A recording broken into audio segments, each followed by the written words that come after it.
Muy buenas tardes, amigos de la Universidad Autónoma de Zacatecas. Bienvenidos, yo soy Antonio García y actualmente trabajo como director del Museo Edward James en Gilitla, en San Luis Potosí. Anteriormente trabajaba en el Museo Leonora Carrington de San Luis Potosí y Gilitla en parte, y también he trabajado en algunos otros museos como el Museo de Arte Contemporáneo de San Luis Potosí y en muchos proyectos de exposiciones. Muchas gracias por esta invitación a platicar con ustedes. El día de hoy pues vamos a hablar sobre museos. No soy un museólogo, mi formación es en arte, la parte de Bellas Artes e Historia del Arte, así como curaduría. Y pues desde esa perspectiva les puedo hablar, tanto como alguien que como artista ha tenido contacto con galerías, con museos, con espacios expositivos en general,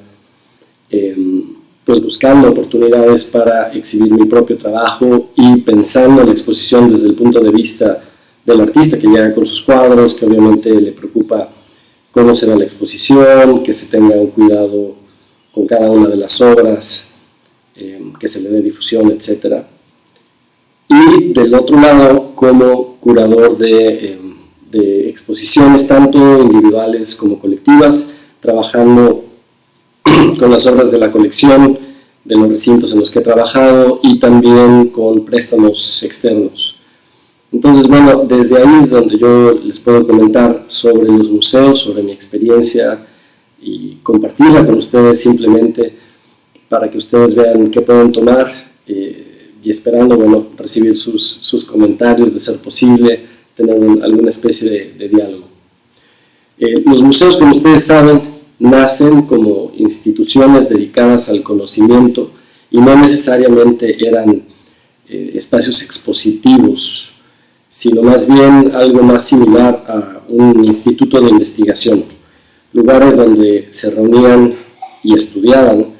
los expertos de diferentes temas y tenían la libertad de ahondar en su conocimiento e incluso compartía, dicen en Alejandría, el edificio de la biblioteca, es decir, el museo no era un espacio físico como tal, sino más bien una de las funciones de este mismo edificio. Esto no está del todo claro, pero se especula que incluso no era un espacio físico. Ya como los conocemos, pues obviamente hay ejemplos desde el Ashmolean británico, el mismo Museo Británico, el Museo del Louvre, que abren sus puertas al público, y esto es un fenómeno de los 1700, en 1759 el Museo Británico y el Louvre en París en 1793. Ahí se da por primera vez este acceso a las colecciones reales, y la gente común puede tener un acceso, al principio limitado, controlado, pero se abren finalmente las puertas, siendo que muchas veces las colecciones hasta ese momento pues habían estado con particulares que simplemente se las mostraban a sus conocidos, a sus invitados especiales, o bien eran colecciones particulares del tipo de gabinete de curiosidades. El museo ha ido evolucionando desde estos momentos para convertirse en una institución con una definición que fue muy clara durante mucho tiempo de parte del ICOM,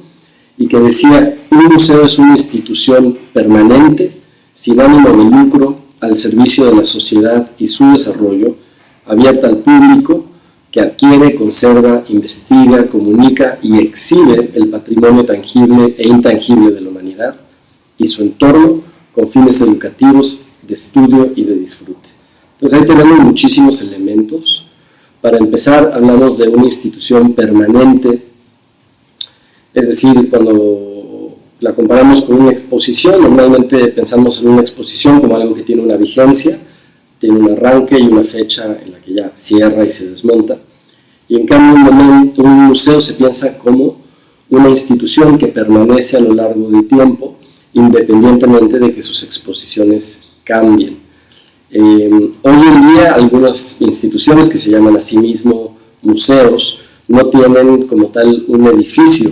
pero eso es muy característico de nuestra época, donde se está jugando con esas definiciones, y en general al museo se le piensa como algo que, independientemente de este espacio físico de un edificio o varios, permanece a lo largo del tiempo. En segundo término, menciona sin ánimos de lucro al servicio de la sociedad y su desarrollo. Estamos hablando de que el museo no se pone como una tienda de abarrotes, que la función principal es generar un ingreso para los dueños del negocio, sino que aquí es sin ánimos de lucro. Esto ha ido pues cambiando un poco. De hecho, en estas épocas es difícil hablar de museos que no busquen al menos una sostenibilidad por medio de sus ingresos, ya sea a través de la taquilla, de una tienda de souvenirs, de eventos pagados, conciertos, etc. Pero sí, sigue siendo una parte importante de la definición, que no es como mencioné una tienda de abarrotes o cualquier otro negocio, ¿no? Donde se busca principalmente generar un ingreso,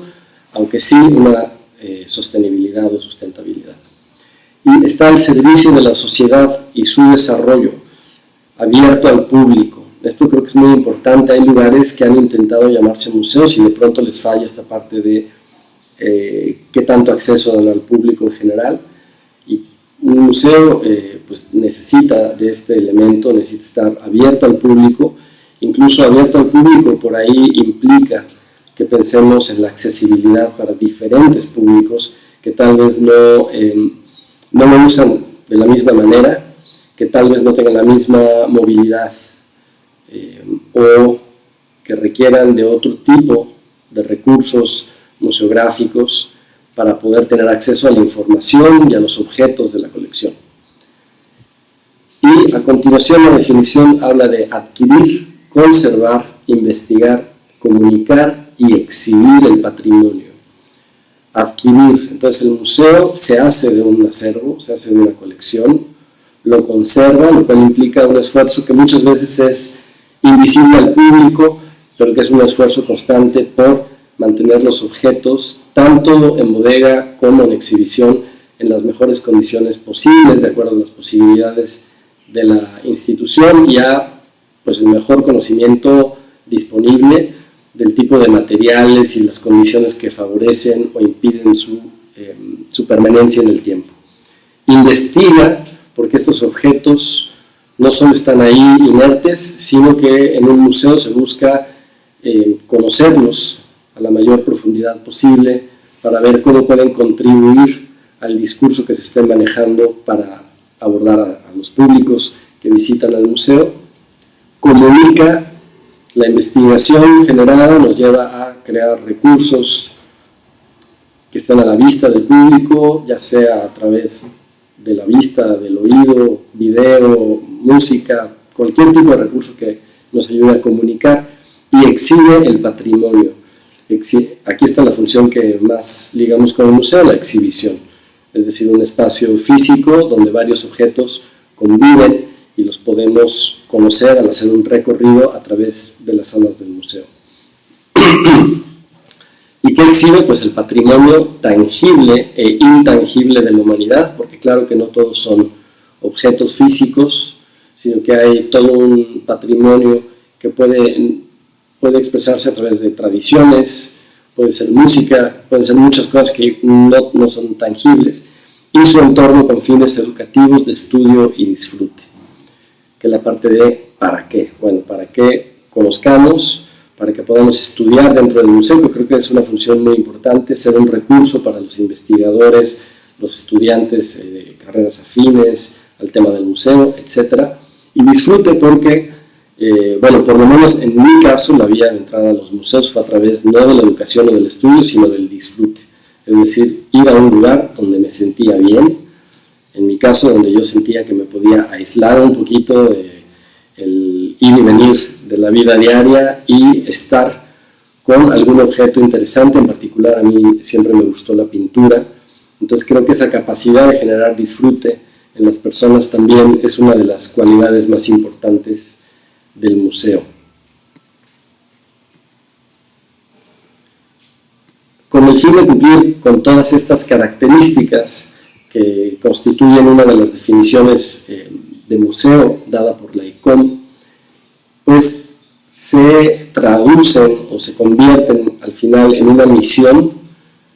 y en una visión para la institución. Por ejemplo, un museo podría decir: este museo tiene la misión de acercar a sus públicos a las ideas y a la obra de X artista, generando diálogo para promover el pensamiento crítico, la inclusión, la diversidad y la participación ciudadana, brindando oportunidades para la creatividad y el disfrute del arte. Entonces tenemos ahí una misión que está encaminada a un artista en particular, por ejemplo, o a un estilo, a un periodo, a cualquier otro núcleo temático que tenga el museo, de acuerdo a su acervo. Y no solo la obra en sí misma, sino las ideas detrás de la obra, y con el fin de promover en el público que visita cualidades como pudiera ser el pensamiento crítico, que aprendan, que se cuestionen su realidad, o sea, que digan, bueno, esta es la narrativa que yo conocía, esta es otra narrativa, hay diferentes puntos de vista, la verdad puede ser más complicada de lo que nos parece. La inclusión y la diversidad, por ejemplo, el museo puede ser un lugar donde generemos empatía entre las personas para generar pues una sociedad mucho más incluyente y diversa, donde la gente conviva con estas cualidades de empatía, colaboración, etc. Y la participación ciudadana, ¿por qué? ¿Por qué no? Un museo puede ser un lugar donde se generen diálogos que al final lleven a acciones en diferentes niveles para aportar a la sociedad de la que son parte,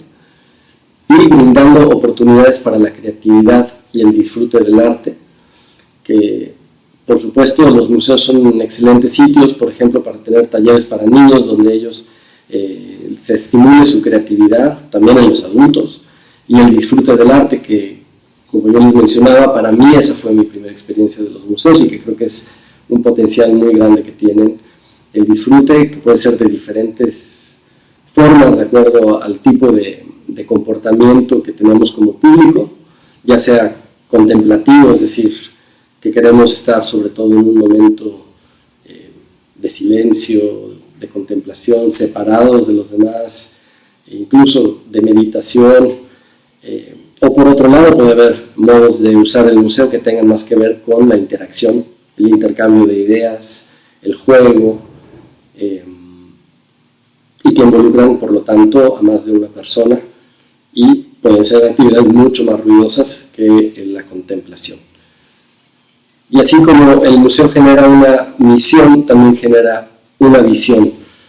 La misión ya tiene, a diferencia de la misión que se puede revisar, pero tiene una característica mucho más permanente, la visión normalmente tiene que ver con unos objetivos, unas metas a futuro, lo más precisas que puedan ser, y pensando en un plazo medio. Entonces, por ejemplo, ser un referente internacional en el desarrollo de la investigación de la obra de tal periodo o de tal artista,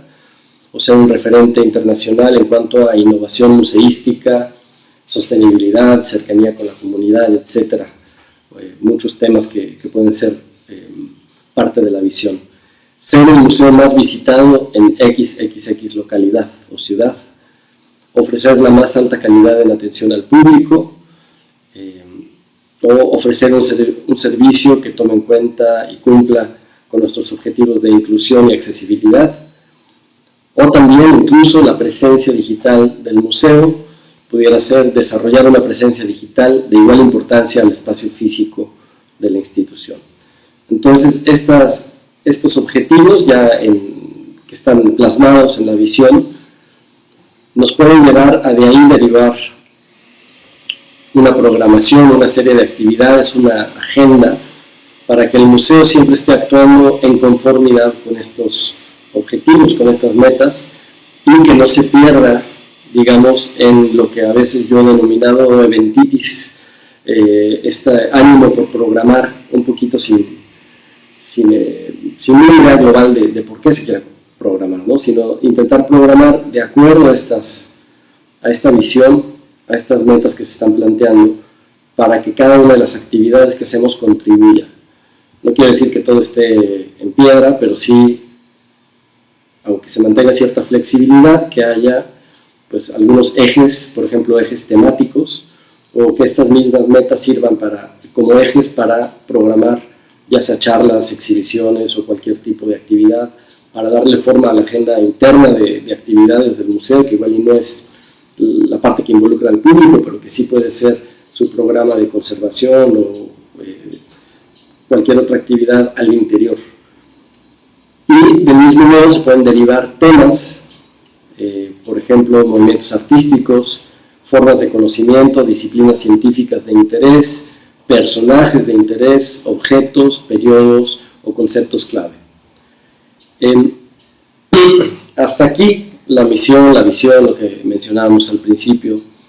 Los objetivos de los museos son muy nobles. Digamos que planteados así, como los dije, parecen instituciones muy benéficas, pero también hay que criticarlos, es decir, ver en qué aspectos podemos estar actuando de buena voluntad, pero que el museo tal vez tiene que ser crítico de sí mismo para realmente poder brindar estos beneficios. El museo se pudiera criticar que es un instrumento ideológico del poder, ya sea del Estado o de cualquier otro poder que lo gobierne. Si entendemos que hay dos formas de educación, hay una que tiene que ver con la educación formal, ya sea a través de la escuela o del seminario, del ejército, y hay otra forma de educación que es informal y que se da en instituciones como los museos, en contextos donde no hay una evaluación, a diferencia, por ejemplo, de la escuela. No hay medidas punitivas asociadas a no cumplir con alguna regla, sino que por eso se dice que son educación suave, que son formas de educar que funcionan, digamos, por medio de convencernos poco a poco, por medio del entretenimiento y no por medio de una disciplina. Esto lo plantea un autor que se llama Tony Bennett, y él dice que hay esta diferencia entre estas dos formas de educar y que son parte de una cosa que él llama el complejo expositivo, el cual tiene como propósito mostrar lo que era privado y volverlo público, los objetos que igual tenían en una casa de un artista que acaba de fallecer y se convierte en museo, se convierten en objetos a la vista del público, en una institución de confinamiento y exposición. Confinamiento porque están ahí los objetos confinados, encerrados, y al mismo tiempo exposición porque cuenta con galerías, con vitrinas y otros recursos museográficos para mostrarlas, asociado también a una disciplina que pudiera ser la historia del arte, en el caso de los museos como aquí el Museo Edward James, pero también antropología, sociología, etc. Y por otro lado, la crítica de arte, la teoría del arte y otras disciplinas asociadas. Y finalmente, por formaciones discursivas, que no son estos conceptos clave que le dan, que engloban el proyecto del museo, como pudiera ser el pasado, la historia, el hombre, la evolución. Entonces, todo esto forma el complejo expositivo y Bennett lo que plantea es que, por lo tanto, el museo a veces opera, o una de sus funciones iniciales fue funcionar como un órgano de instrucción pública, en donde los visitantes regulan su propio comportamiento al verse observados por los demás. Es decir, uno ingresa al museo, se pone a ver algún objeto en particular, pero también estamos viendo a otras personas que también están viendo la exposición, y por lo tanto comparamos automáticamente nuestro comportamiento con el de ellos, y asimismo ellos nos ven a nosotros observando. Entonces ahí ya hay una dinámica autorreguladora, que es como él lo plantea, y que se repite, por ejemplo, en eventos como una feria, o como cuando visitamos centro comercial, una tienda departamental, hay una dinámica similar de observar y ser observados y observar a otros observando. Y de este modo, la crítica sería que pueden ser usados por el Estado, la ortodoxia o cualquier grupo para promover su ideología, sus intereses, formas de comportamiento que quieran promover entre el público. Las exposiciones que él menciona son aquellas exposiciones internacionales que destacaron por el número de visitantes que tuvieron, como la exposición de París en 1889, visitada por 32 millones de personas, la exposición colombina de Chicago con 27.5 millones y la exposición imperial de Wembley de 1924 a 25 con 27 millones de visitantes. En estas exposiciones lo que él detecta son patrones de cómo representan a la humanidad y, por ejemplo, habla de que en París se presentaba a los pueblos no blancos como parte de una línea evolutiva en aldeas simuladas que después llevaban a los países más desarrollados, a las civilizaciones más desarrolladas, y así marcaban una línea de visión antropológica jerarquizada que se plantea como un ejercicio, digamos, entretenido, en el que estamos conociendo estas culturas, pero al mismo tiempo se las sitúa en este esquema donde representan un estado menos civilizado o anterior de desarrollo. Otro ejemplo, Avelina Lesper, la conocida crítica, diría que los museos nos han indoctrinado en la apreciación de un no arte, que es el estilo VIP, que como ella lo denomina, video, performance e instalación, y promueven la valorización de objetos insignificantes tales como cajas de zapatos, vacas en tanques, plátanos pegados a la pared con una cinta. Y estemos de acuerdo con su juicio de qué constituye arte y no arte, o sea, si video, performance e instalación pueden ser o no pueden ser arte. Ciertamente creo que hay que tomar en cuenta que los museos son sitios de legitimación de estas prácticas y que cuando un museo importante presenta esa obra que Avelina Lesper considera cuestionable, que son objetos insignificantes, le está validando, le está legitimando por el simple hecho de formar parte de una exposición en ese museo. Entonces, cada uno de nosotros decidirá si quiere, qué considera arte o no, pero hay que tomar en cuenta que el mismo ejercicio de hacer una exposición es un momento de validación, de legitimación, y que en nuestro papel como curadores, historiadores, museógrafos, etcétera, estaremos contribuyendo a esa legitimación en la medida que incluimos a ciertos artistas y objetos, a cualquier artista u objeto en cualquier exposición. Y de este modo, cada estilo, cada selección de obra refleja los valores de un cierto sector de la sociedad en un cierto momento y lo promueve como buen gusto, o sea, como algo aceptable, como algo deseable. Otra crítica que se le puede hacer al museo sería que a menudo no se puede tocar ni usar. Claro que hoy en día ya tenemos mucho tiempo de pensar y repensar los museos interactivos,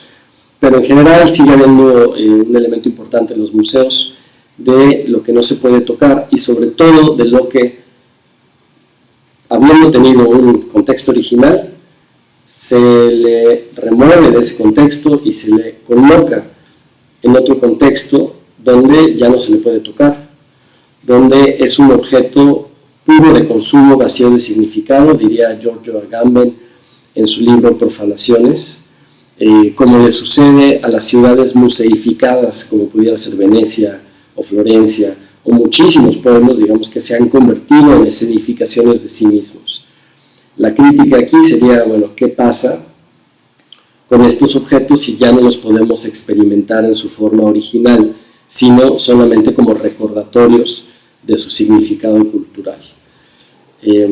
Sería un llamado a siempre tomar en cuenta el contexto original del objeto, su uso, y pensar en cómo le podemos comunicar al público ese uso original, ese contexto, Pensemos en que la mayoría de los cuadros religiosos que vemos en los museos muchas veces formaban parte de algún altar en una iglesia, por ejemplo, y que por lo tanto tenían un contexto en el cual tenían un uso, probablemente estaban en un altar dedicado a algún santo,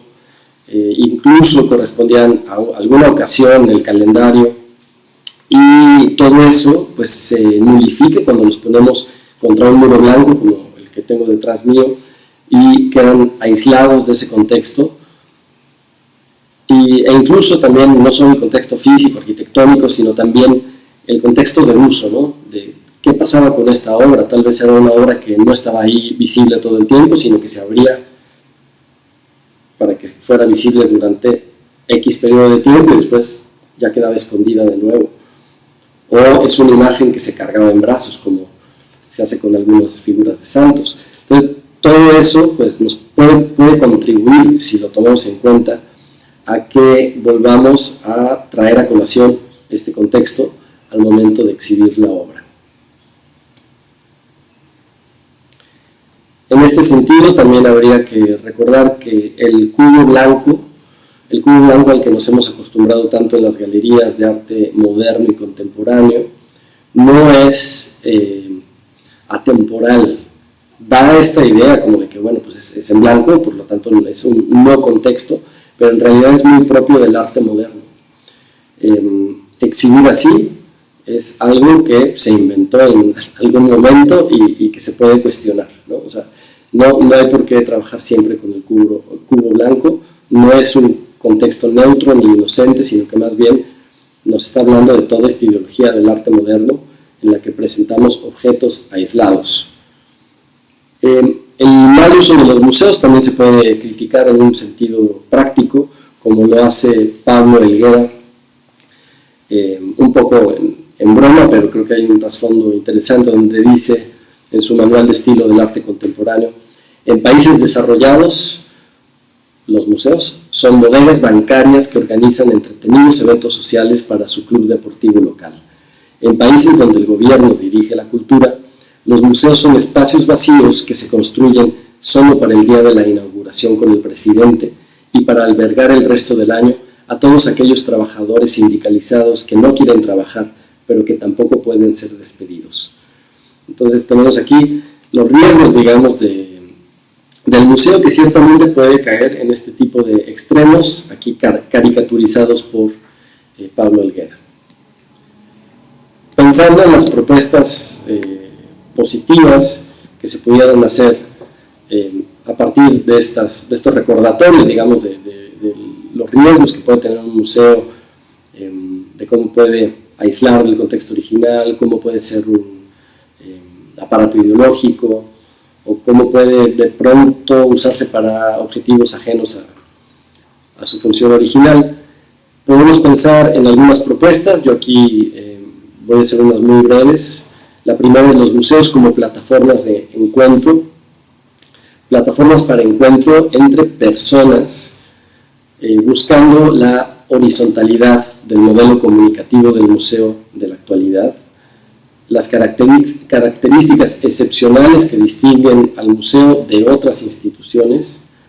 el objetivo de propiciar la interacción entre las personas y el humanismo, que es a un mismo tiempo su fundamento y su meta última. Es decir, los museos pueden servir como lugares para que la gente se encuentre, para que se encuentren ideas, para que se intercambien. Y aquí viene a colación también las ideas del museo participativo y del museo 2.0 de la curadora Nina Simon, que estuvo en Santa Cruz, en el Museo de Arte e Historia, y que ella hablaba precisamente del museo como un lugar de participación, donde el modelo sea lo más horizontal posible. Me explico: en un museo tradicional tenemos a una figura de autoridad, como puede ser el historiador de arte o el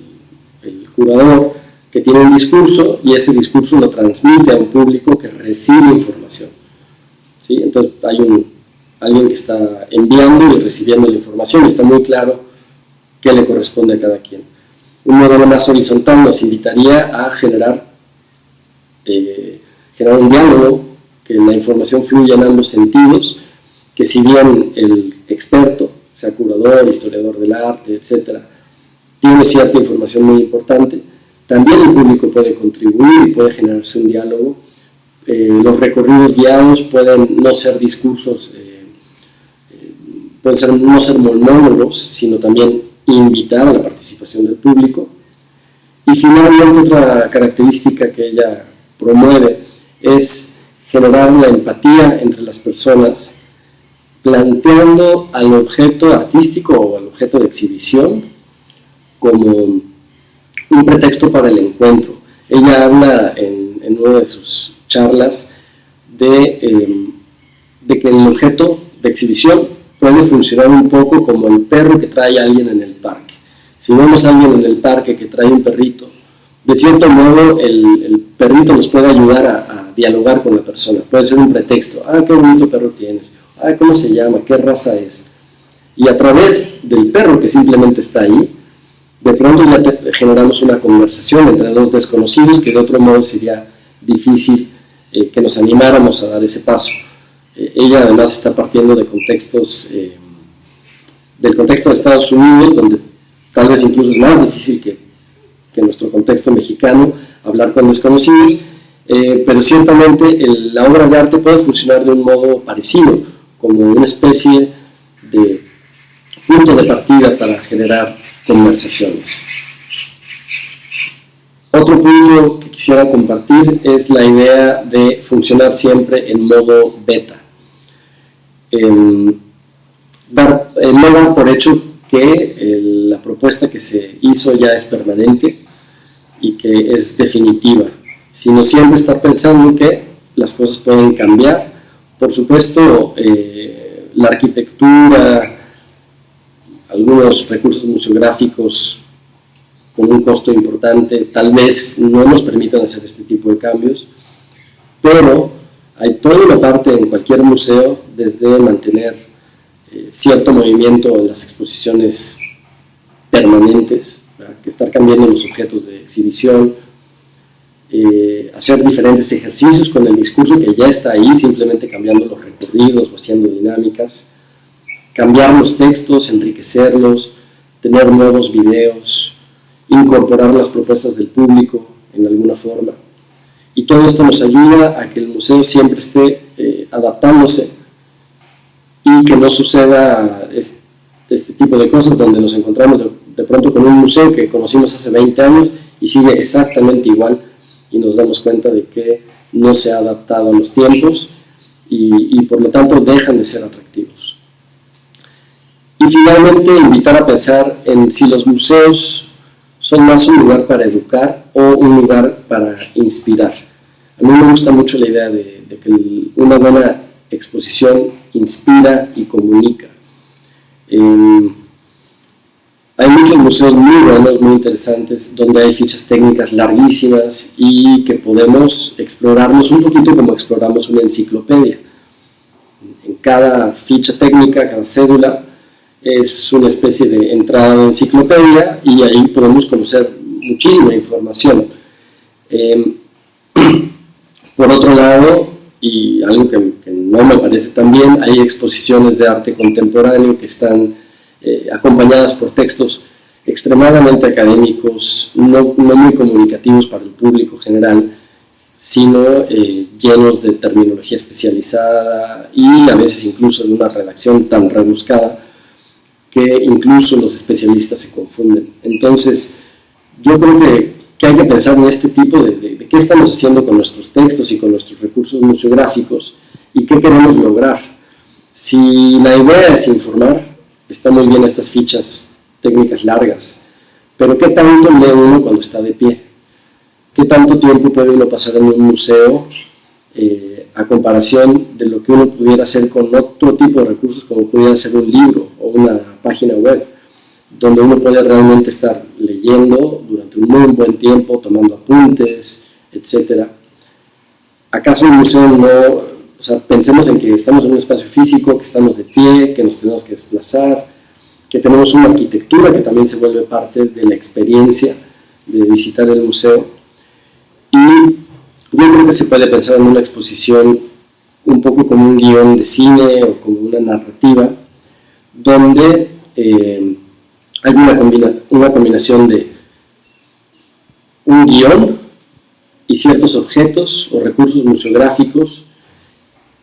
que entre las dos cosas nos van a contar una historia. Y ahí pudiéramos agregar la arquitectura, por ejemplo, que mencionaba ahora, el diseño mismo de la exposición, la iluminación, etc. Pero básicamente tenemos todos estos recursos que nos llevan a generar una narrativa que va a ser recorrida por el público. Algunas exposiciones, por ejemplo, tienen excelentes objetos de exhibición, pero no forman una buena exposición en su conjunto. No nos cuentan algo interesante o no parecen tener una relación muy clara unos con otros. En algunas otras exposiciones tenemos un guión muy bueno y sin embargo los objetos tal vez no sean tan interesantes en sí mismos. Entonces yo creo que hay que buscar ese balance entre las dos cosas y encontrar el corazón o el mensaje principal de lo que queremos contar en cada exposición. Yo les puedo decir que para mí ha sido muy satisfactorio, en particular en el Museo de Leonora, ver cómo hay personas que llegan sin conocer o con muy poco conocimiento del artista, y después de ver la historia de vida de ella, las frases que acompañan las esculturas y la obra misma, se llevan algo de ahí a nivel muy personal. Entonces, en tanto una información pueda ser saliente o que tenga saliencia emocional, es decir, que sea relevante emocionalmente para la persona, se va a generar una mayor conexión, y está comprobado que la memoria así funciona. O sea, las cosas que nos impactan a nivel emocional, que tienen saliencia o relevancia emocional, son las que permanecen en nuestra memoria. Y en cambio las cosas que igual son muy interesantes, pero que no son relevantes para nuestra experiencia, son las que más fácilmente olvidamos. Bueno, yo les dejo con estos mensajes, algunas ideas ahí para rebotar en cuanto a los museos, y les agradezco mucho su atención. Muchas gracias.